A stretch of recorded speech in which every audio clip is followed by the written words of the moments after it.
Hey, this is Paul, and today I'm going to talk about how I pollinate and store my dragon fruit pollen. Now, I cross-pollinated this voodoo child last night using fresh condor pollen at 10 p.m. And this is the stigma. So the anthers here are what contain the pollen sacs. So I used the condor pollen from them and cross-pollinated this stigma. Now you can see all the pollen on there, and you don't need to aim for the tube in the center, because what happens is when the pollen grains hit the stigma here, they're stimulated by a sugary solution on it, and they germinate pollen tubes that travel down that tube and all the way here where the ovule is, and that's where the fruit is set.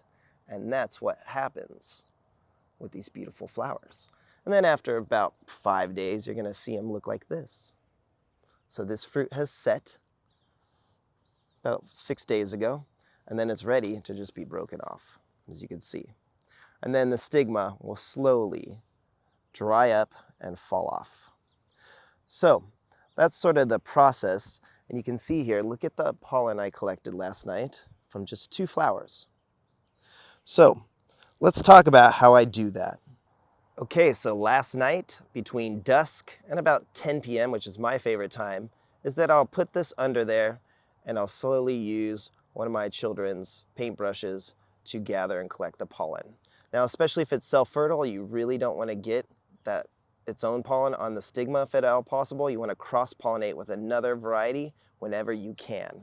Now, if you're in a hurry and you need to collect pollen, maybe early in the night before the flowers even opened, what you can do is just pull out these anthers, these pollen sacs here, and then you can let them dry.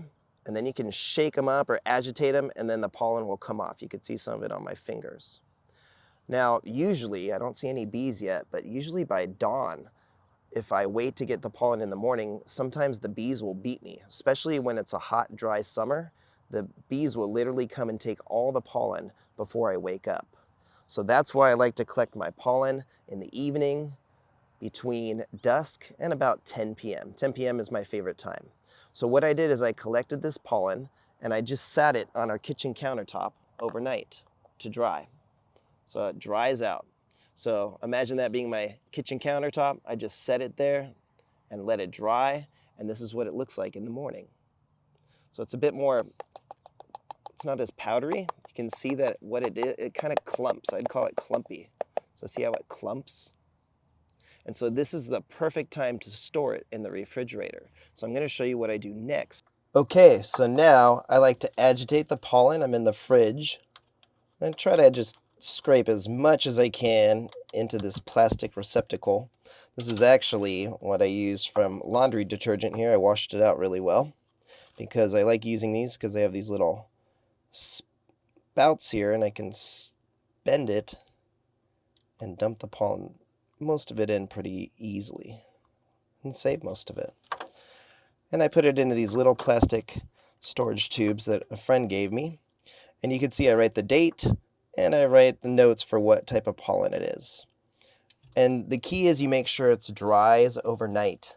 If you put it in wet, it doesn't last as long. So I like to keep this in the refrigerator for about a week. You can see I have several of these little tubes here. Not my wife's favorite thing this time of year, but we have plenty of fresh pollen. So this will last about a week. Some people even use things to dry out your storage containers. That's a great idea. Silicone packets work really well.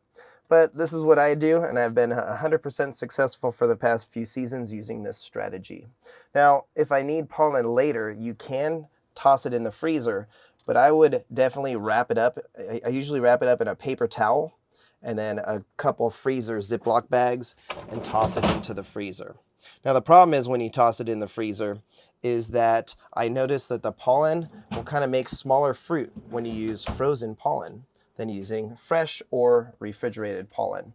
So that's just a personal observation that I've noticed as I do this method over the past few years. So that's basically my method to collect and store pollen. I hope that helps. Have a great day. Thanks for watching. Take care.